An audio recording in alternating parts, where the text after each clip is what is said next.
আজকে হলো নবমী আর আজকের পুজো দেখেছিলাম হলো আমরা লামডিং এ। অ্যাকচুয়ালি আমরা সকালবেলায় চলে এসেছি। বিলিভ মি, কোনো রকমের কোনো প্ল্যান ছিল না, সাডেনলি আমাদের প্ল্যানিং হলো যে আমরা লামডিং এ আসবো আর একটা দিনই বাকি আছে, তো ভাবলাম ফ্যামিলির সাথে একটু কাটিয়ে নিই। তো সব কামধাম সেরে রাত্রি প্রায় 9:30টার সময় বেরিয়েছিলাম হলো দিদিভাইয়ের মেয়ে পায়েল, আমার শাশুড়ি মা এবং অভি। আমরা এই কজন মিলে ডিসাইড করেছিলাম যে নদীর পাড়ের সাইডটা আর বাজারের সাইডটা ঘুরবো, কেননা নিউ কলোনির দিকে যাওয়ার একটুকু টাইম নেই হাতে। হ্যাঁ, তোমাদেরকে আগেই বলে দিই, আমি যে ড্রেসটা পরেছি সেটা কিন্তু আমার নয়, আমার নন্নাসের মেয়ে, মানে ওই যে আমাদের সাথে বেরোয়েছে না, ওর বড় বোনের। তো এটা একটা মেখলা ছিল আর আমার আগের থেকে ইচ্ছে ছিল এইবার পুজোতে কিছু ব্ল্যাকিশ পরার, বাট ভাবিনি যে সত্যি সত্যি আমার স্বপ্নটা পুরা হয়ে যাবে।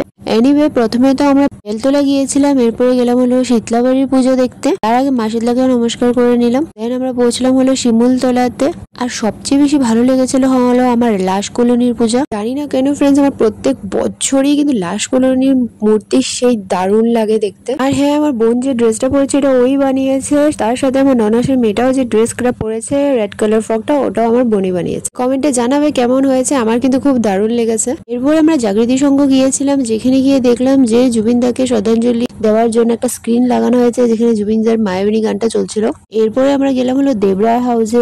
এইসব জায়গাতে যখন যাচ্ছিলাম না, পুরোনো দিনের কথাগুলো একদম মনে পড়ে যাচ্ছিল। ছোটবেলা থেকে এখানে পুজোগুলো আমরা হেঁটে হেঁটে দেখে এসেছি আর দেখে দেখে বড় হলাম। এখন তো গুয়াহাটিতে গাড়ি ছাড়া পূজা দেখাই যায় না।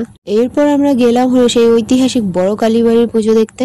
আর এইখানে প্যান্ডেল অ্যাজ ইউজুয়াল আগের মতনই থাকে, সিম্পল অ্যান্ড সার্টেন। মূর্তি কিন্তু প্রত্যেক বছরই ভালো হয়, মূর্তি নিয়ে কোনো কথা হবে না। আর আজকে যেহেতু নবমী, তো তোমরা দেখতেই পারছো নবমীর ভিড়। এখানে কিন্তু ডান্স হবে, প্রত্যেক বছরই এই রিচুয়ালটা হয়ে থাকে ঢাকের তালে তালে। সবাই পুরো লামডিংবাসী বলতে পারো এইখানে মেতে উঠে। আমরা প্রত্যেক বছরই প্ল্যান করে থাকি যে এইখানে আমরা সারা রাত্র থাকবো, অ্যাটলিস্ট 1টা 2টা পর্যন্ত তো কাটাবোই।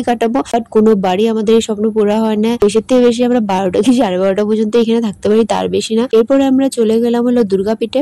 যে মূর্তির তারিফ আমি গুয়াহাটি থেকেও শুনতে পেরেছি যে অনেকই দারুণ হয়েছে দুর্গাপীঠ, আর সত্যি সত্যি তাই, অসাধারণ মূর্তি বানিয়েছিল। এরপরে দুর্গাপীঠের অপোজিটে ছিল খাদ্য রসিক। তো পেটে তো কিছু দিতেই হবে, কেননা এখন বাজে হলো রাত্র 1টা। বাট এই ভিড়ের জ্বালাতে ঢোকার কারো সাধ্যই নেই। তো আমরা প্রায় 10-15 মিনিটের মতো ওয়েট করলাম। এরপরে গিয়ে পেলাম হলো সিট। আর সিট পাওয়ার পরে আমরা অর্ডার করলাম। অর্ডার আসতে কিন্তু বেশি একটা টাইম লাগেনি, আর ভালো হয়েছে, কেননা খিদে আমাদের পেট পুরো চুচু করছিল। প্রায় সবাই কম্বোই অর্ডার করেছে, তোমরা স্ক্রিনে দেখে নিতে পারো সব। এরপর আমরা চলে গেলাম হলো মধ্যবাজারের পুজো দেখতে। মধ্যবাজারের মূর্তিটাও কিন্তু সুন্দর হয়েছে। আমার কিন্তু সত্যি কথা বলতে গেলে একটাও মায়ের মূর্তি খারাপ লাগেনি, সবই সুন্দর, সবই দারুণ হয়েছে দেখতে। দেন আমরা চলে গেলাম হলো ঠাকুর বাড়ির মূর্তি দেখতে।